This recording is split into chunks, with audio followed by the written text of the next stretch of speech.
Isang malaking cruise ship ang nahulog ng patiwarik sa tulay, ang mga bahagi ng barko ay unti-unting nahulog din. Ang babae sa tabi niya ay agad na tinamaan ng container. Tumalikod siya para makatakas ngunit naharang ng isang container van, pagkatapos ay sunod-sunod na nahulog ang ilang container mula sa taas. Ngunit lahat sila ay umiwas kahit na di alam kung paano iilag. Tumingala ang lalaki na isang cable ang bumungad sa kanya, humampas uli ito sa kanya. Siya ay nagkaroon ng panibagong banta na may kamatayan. Siya ay isang maswerteng lalaki, kumuha siya ng isang sigarilyo sa kanyang bulsa upang kumalma, ngunit nag-apoy ng malaki ang lighter na ikinagulat niya at naihagis ito. Ang gasolina mula sa barko ay nasindihan niya. Nagkaroon ng malakas na apoy at malakas na pagsabog sa kanyang likuran at hinabol siya. Ang mga laman ng cruise ship ay natangay, ang mga container ay isa-isang bumaon sa mga gusali sa kabilang bahagi. Kung bakit ang yate ay nakasabit sa tulay, ay ito ang kailangan nating alamin. Mula sa ilang minuto ang nakalipas ang radyo sa dalampasigan ay biglang naglabas ng babala sa sakuna. May tsunami daw na paparating sa loob ng ilang minuto. Bago nakapag-react ang mga tao ay biglang lumindol ng malakas, ang buong lungsod ay nagkakagulo. Ang traffic ay hindi na makontrol, ang malakas na pagyanig ay tumama pa sa underground ocean area. Tumingin ang dalagita at nakita ang 50 meters na taas na tila pader ng tubig sa dagat. Ang tubig sa dalampasigan ay tila na bomba palayo. Biglang napagtanto ng mga tao na ang dagat pala ay hindi umuurong. Kaya ang lahat ay nag-uunahan at nag-aagawan upang makatakas. Isang batang babae ang hindi sinasadyang nahulog. Ngunit dahil sa sakuna ang lahat ay nagmamalasakit lamang sa pangangalaga sa sarili. Nasa likuran niya ang kanyang ama. Walang huminto sa pagtulong, walang kwenta ang kabaitan sa sandaling ito. Nang muli siyang bumalik sa kanyang katinoan ang dalampasigan ay wala ng tao. 100 metrong alon ay malapit na ngunit atubili pa rin ang lalaki na binuhat ang bata at tumakbo kaya sa wakas ang lalaki ay binasbasan ng Lady Luck at nakaligtas. Ngunit hindi lahat ay maswerte. Mabilis na tumagos ang tsunami sa lungsod. Ang mga matataas na gusali ay natomba na parang bowling pin. Gumuho ang mga bahay saan man dumaan ang alon. Ang malakas na epekto ng tubig ay maaaring agad na tumagos sa mga gusali. Ang unang alon ng tsunami ay sa wakas ay natapos na, ang tubig ay dahan-dahang humupa. Ang mga tao ay lumulutang sa tubig ngunit iilan lamang ang maswerteng tao. Ang nakahawak sa mga poste ng kuryente. Nang biglang nahulog ang isang short-circuited meter box sa tubig, lahat ng nagpupumiglas pa sa tubig ay nakuryente. Wala nang pag-asa na mabuhay sila. Isang malaking bilang ng mga katawan ang lumulutang sa karagatan. Kaya pa kaya nilang makaligtas sa ikalawang alon ng tsunami. 2 lalaki ang nag-away dahil sa isang pakete ng kimchi sa harap ng sasakyan nila. May ibong dagat na biglang lumipad sa langit at bumangga ito sa salamin ng sasakyan. Tinitingnan ang nangyayari sa harapan nila. Inakala ng 2 lalaki na iyon ay isang takeout order mula sa langit. Sa sandaling iyon ang kalangitan ay natatakpan na ng madilim na ulap at puno ng mga ibon sa dagat. Nagising ang dalaga at nakita ang tanawin sa labas ng bintana at natulala.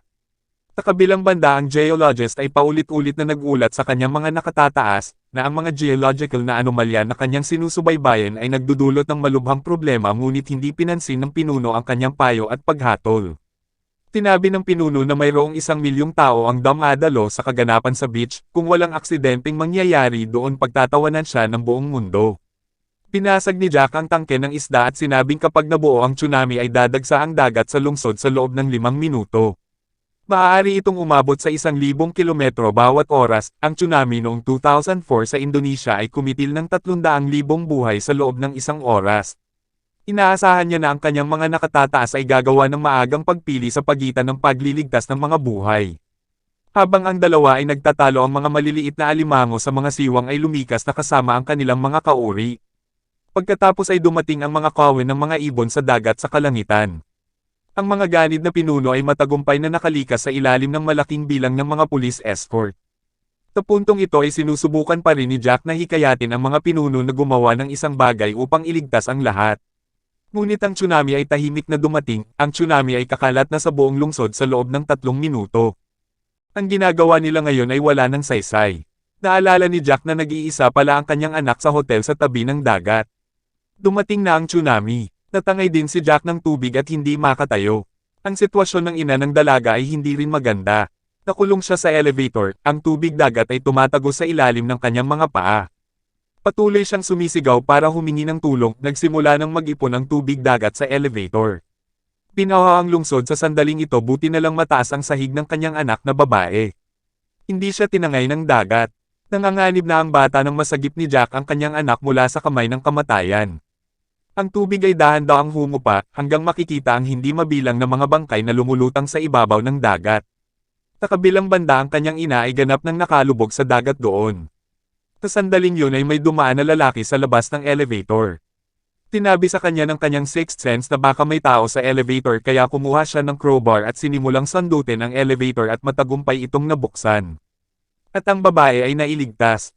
Nagsama-sama muli ang pamilya sa roof deck. May rescue helicopter na ipinadala ang militar, ngunit ang helicopter ay may limitadong espasyo. Niyakap ni Jack ang bata at pilit na sinubukang makapunta sa front row, isang mabait na lola ang sumando sa babae. Lumipad na ang helicopter, ngunit ang mga tao sa ibaba ay hinayaan na lang sa kanilang kapalaran.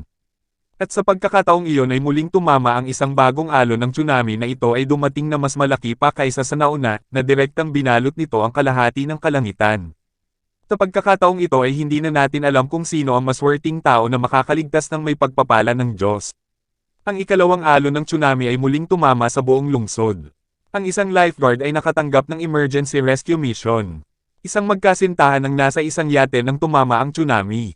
Maswerte ang dalawa dahil sila ang unang gumawa ng distress call. Sa oras na ito ang rescue team ay nakapag-operate pa rin ng normal. Hindi pa lubusang bumaha ang tsunami sa lungsod. Hindi nagtagal ay nakita ng mga rescue team ang dalawa. Nakahanda ang lifeguard at tumalon sa dagat ng walang pag-aalinlangan. Ngunit nag-aaway ang 2 taong naghihirap sa ibaba kung sino ang unang aakyat. Itinulak ng lalaki ang ulo ng babae pababa sa dagat. Hindi naman nahiya ang babae na hampasin siya gamit ang kanyang siko. Taka lang napagtanto ng lifeguard na ang babae sa kanyang harapan ay ang kanyang girlfriend. Pero sa ngayon wala nang time para isipin kung niloko ba siya o hindi, ang mahalaga ay mailigtas ang mga tao.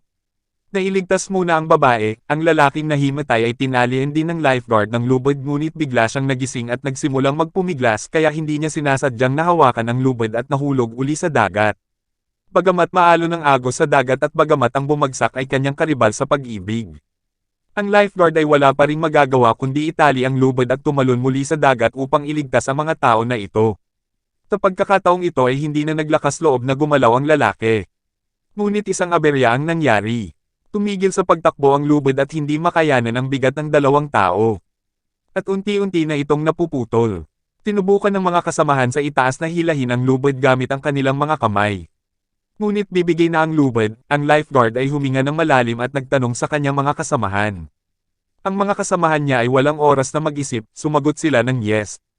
Sa oras na ito ang girlfriend ng lifeguard ay napagtanto kung ano ang sinusubukang gawin ng kanyang kasintahan. Siya ay sumigaw para pigilan siya. Ang lifeguard ay tumingin sa relo na ibinigay ng kanyang kasintahan, masakit na tinanggal ang relo at sinabi sa lalaki na mahalin ang kanyang kasintahan. Tapos tumingin pataas ang lifeguard at sinabing huwag kang magdamdam, babalik ako.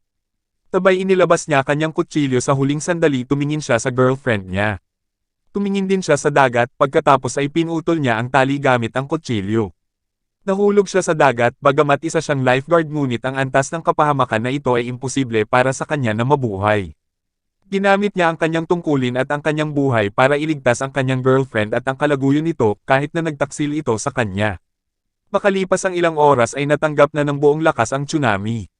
Ang tanging naiwan lamang ay isang lungsod na puno ng mga butas at hindi mabilang na mga tao ang namatay. At maliit na porsyento lamang ang nakaligtas. Hindi isiniwalat ng gobyerno ang eksaktong bilang ng mga biktima. Ayon sa ulat, hindi kumpletong pribadong istatistika, ang bilang ng mga biktima ay hindi bababa sa 700,000. Ang mas nakakabaliw ay ang seremonya sa umaga ay isinagawa ng parehong pinuno na tumangging kilalanin ang sakuna at mag-alok ng tulong. Sa lahat ng mga natural na sakuna, ang mga tao ay kasing liit ng isang dahon ng damo na masyadong marupok pag tinamaan. At kasabay nito ang ilang mga hindi sinasadyang bayani ang sumulpat na nagbubuwis ng sariling buhay para iligtas ang iba. Pag-ibig at puot, tunay mabuti, maganda at pangit, kadakilaan at kabab ang loob sa sandaling ito ay ipinapakita ng lubos. Marahil sa pelikulang ito mahahanap mo ang sarili mong refleksyon. Kung ikaw ang lifeguard sa lubid, ano ang gagawin mo? Pwede kang mag-subscribe at mag-iwan ng komento. See you next time. Maraming salamat sa panunood. Hanggang sa muli, goodbye.